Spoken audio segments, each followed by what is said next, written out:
School on Farmer Street to the Hiram Young School on Dodgen, there was a teacher at the front of the line.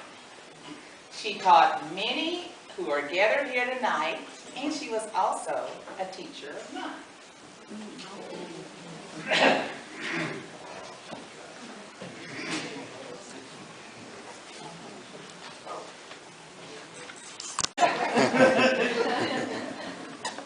Hello, everyone. Hello.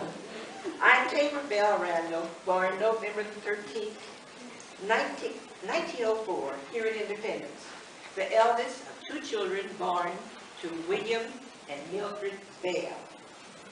At an early age, I went to young school, or the old Douglas School, and graduated.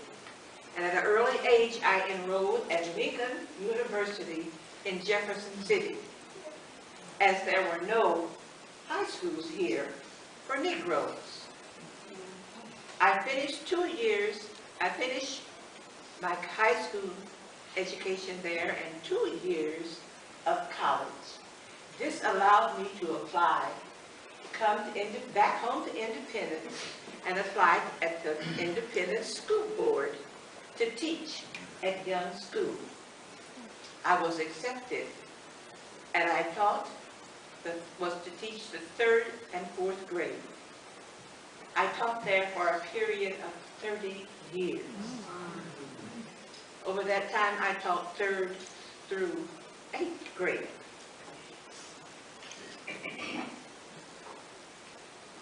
I was united in marriage to Cleopas A. Randall in Denver, Colorado, July 19th of 1937. We were not blessed with children. We were married 38 years. After integration, I was appointed as librarian at the Palmer Junior High here in Independence. I held that position for 13 years until I retired in 1970. I was active in the American Red Cross here in Independence, and in 1970, I believe it was I was honored for being a woman of achievement by the Independence American University women. I believe that's what, it was quite an honor. Now, that's quite enough Tamar Randall. I first went to school at the old Douglas, then it became the Young School. And then I came back, and as I told you, I taught there for 30 years. I'd like to talk to you about Young School. The building of Young School was a great source of pride and joy for my people. Many would walk up and look the building over at least twice a week. Some coming from a distance would come up on a horse and buggy with their whole families, sometimes with a picnic lunch. Young School was magnificent. It sat at the top of Farmer and Dodgen. It would rival any building in Independence. It was above and beyond our wildest imagination.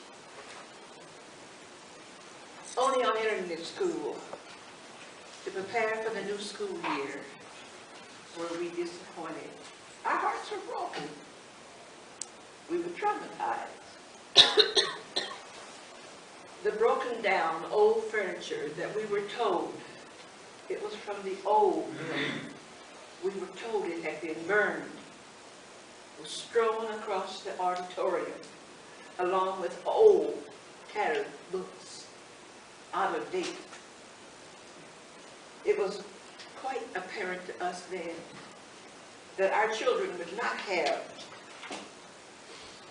any new books or even current books, only the old discarded books from the white schools. As usual, some with whole chapters missing.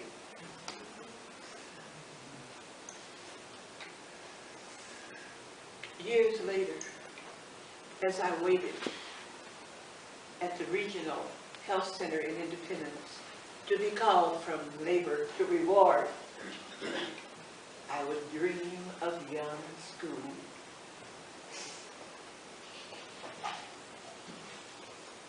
Out of the painful disappointment we had at the auditorium, it only brought us closer, gave us strength to come together and overcome. Our innocent children had been tried and found guilty of being unworthy, inferior. We teachers reached into the depths of our minds, our hearts, and our pocketbooks.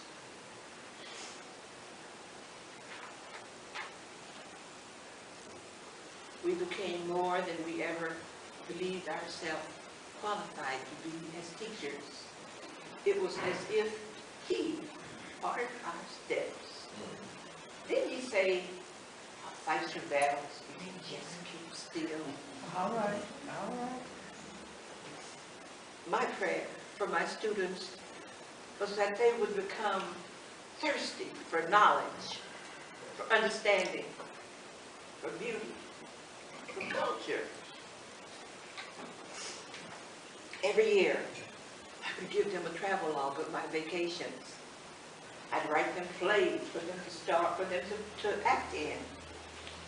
I wanted them to know that Independence was home.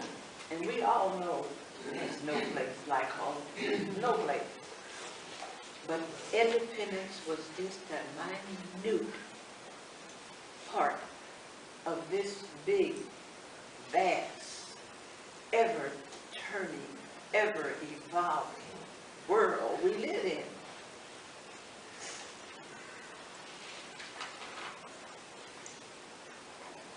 Our students would march into young school every day, mind you, and pledge allegiance to their flag. At noon, they would bow their dear little heads and give thanks for their food. Some had, some did not. We also addressed that. Those were the lean years.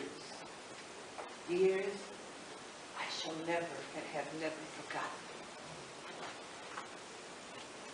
Oh, my darlings, we all have our mountains that obstruct our dreams. Please listen to an old lady.